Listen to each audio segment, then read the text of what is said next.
दोस्तों, आज की कहानी है देवरानी जी। अब मैं आपका काम मुफ्त में नहीं करूंगी। दोस्तों, कहानी शुरू करने से पहले अगर हमारे चैनल को सब्सक्राइब नहीं किया हो तो कर लीजिए ताकि आपके पास पहुंचे हर नया वीडियो।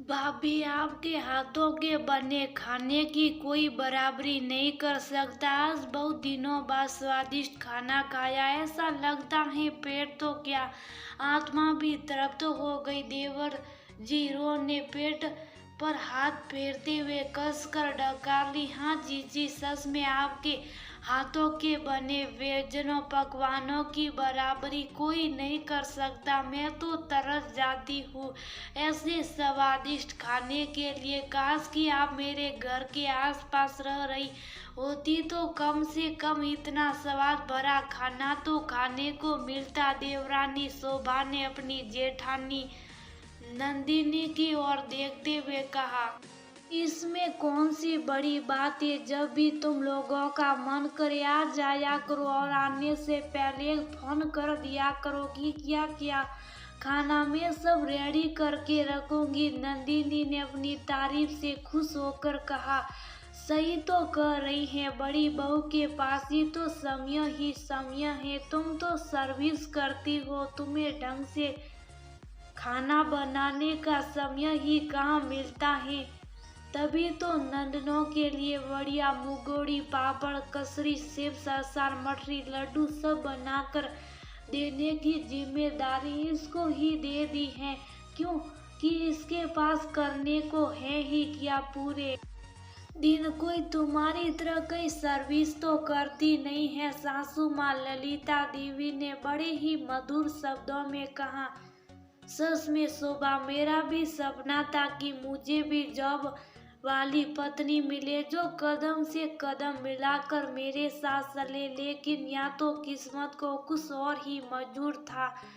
माँ ने बिल्कुल सही कहा, इसके पास पूरे दिन करने के लिए है ही क्या, खाली तो रहती है। पति देव राहुल ने व्यंग से मुस्कुराते हुए कहा, वाकई मम्मा, मुझे भी कभी कभी लगता है कि मेरी मम्मा एक हाउसवाइफ ना होकर एकदम अप टू डेट जॉब करने वाली, हर समय टिप टॉप रहने वाली मैम होती, बिल्कुल सासी की तरह।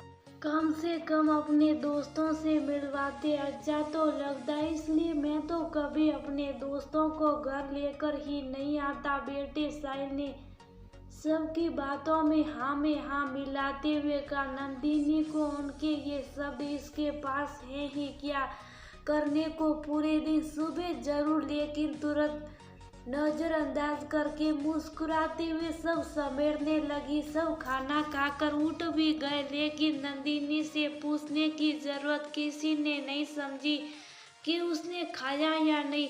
उसने सब समेटकर अपनी प्लेट लगाई और वही किचन में पड़ी चेयर पर खाने बैठ गई। रोटी उसके गले से नीचे नहीं उतर रही थी। सबकी बातें सोच सोच कर उसकी आंखों से आंसू बहने लगे। उसके कानों में एक ही आवाज गूंज रही थी, इस घर में हर किसी ने उसे तारीफ करके बेवकूफ बनाया, उसे धोखा दिया, सबने उससे अपना काम निकलवाया।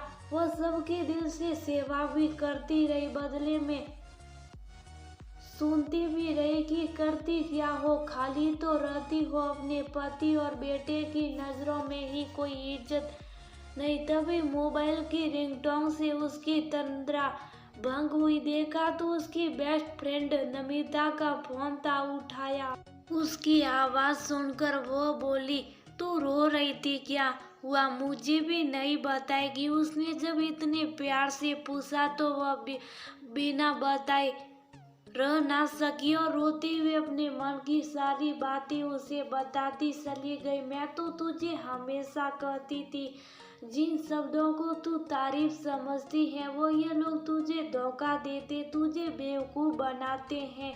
तू दिन भर सबके लिए घर में मरती खपती है तो सबके नजरों में कुछ नहीं करती। वो तेरी देवरानी जिसका घर देकर ही उल्टी आती है, अपने दो लोगों का खाना भी ढंग से नहीं बना पाती, उसे सब सर पर सटा कर रखते, क्योंकि महारानी बाहर जाकर कमा कर लाती है। अभी तेरे कामों की गिनती की जाए और उस हिसाब से अलग अलग मेड की सैलरी निकाली जाए तो शायद तेरे पति की सैलरी कम पड़ जाए, लेकिन उन्हें तो इतनी टैलेंटेड मुफ्त की नौकरानी लाइफ टाइम के लिए मिली हुई है, तो वह क्यों कीमत समझेंगे। नमिता गुस्से से बोली, अब तू भी मत सुना, मुझे कोई ऐसा तरीका बता जिससे मुझे भी सम्मान मिले और मुझे खुद भी आत्म संतुष्टि मिले। अब ये भी मुझे बताना पड़ेगा, तू जो काम अपनी नंदों के लिए मुफ्त में करती है उसे ही अपनी कैरियर का टर्निंग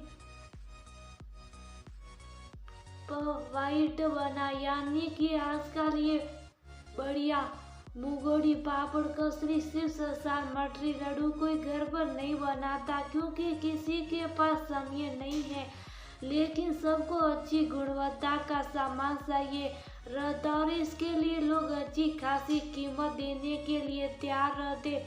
मैं तेरी फेसबुक पर फूड ब्लॉग की आईडी बना दूंगी और इंस्टाग्राम पर भी अकाउंट बना दूंगी। जब भी कोई भी चीज बनाओ उसका वीडियो जरूर बनाओ, उसके बाद फेसबुक और इंस्टाग्राम पर अपलोड कर दे, फिर देखना मेरी दोस्त कितनी जल्दी फेमस हो जाएगी। ये तो मुझे भी पता है कि तेरे हाथों के स्वाद के जादू से कोई बच नहीं सकता। ये तेरे घर वाले हर समय तेरी देवरानी के नाम की माला जपते रहते, वो सब तेरे सामने पानी भरेंगे। मेरी ये बात तू नोट कर लेना। अगले दिन से नंदनी ने सुबह से घर का सारा काम निपटा कर रख दिया और अपने काम में लग गई। आम का सीजन चल रहा था, उसने फोन करके ढेर सारे कच्चे आम मंगवाए तो सासू माँ आश्चर्य से बोली, बहू इतने आम किस लिए।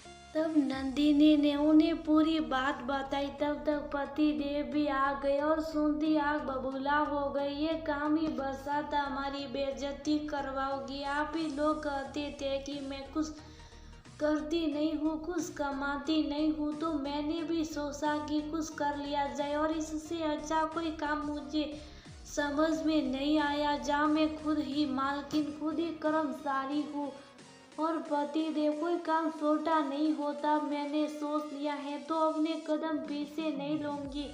अब सोचना आप लोगों के कि घर के काम कैसे मैनेज करेंगे, क्योंकि आप लोगों की नज़रों में मैं तो कुछ करती नहीं थी। अब सवाल लेकर ठंडा रखा हुआ खाना खाइए।